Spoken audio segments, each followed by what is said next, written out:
呢題係2021年 Paper 2第5題。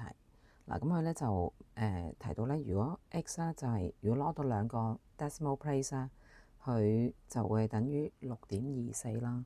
咁咧就問翻你個 x 嘅範圍喎。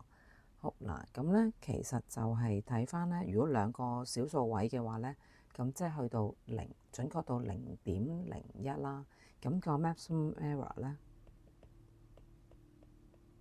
就會係0.01除2，咁即係0.005啦。好，咁所以個lower limit 就會係6.24減0.005，咁就係6.235。跟住個 upper limit 就會係6.24加0.005，咁即係6.245。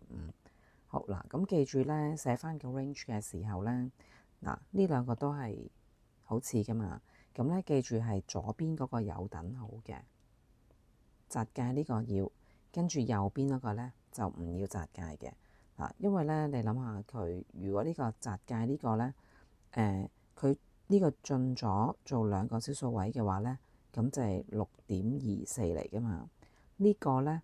唔要等號嘅話咧，因為如果要窄界嗰個咧，如果要窄界呢一個咧，呢個進咗位就變咗做6.25嘅，係咪？咁所以就唔啱咯。佢要呢個範圍裡面嘅數字攞咗兩個小數位之後咧，答案都要6.24啊嘛。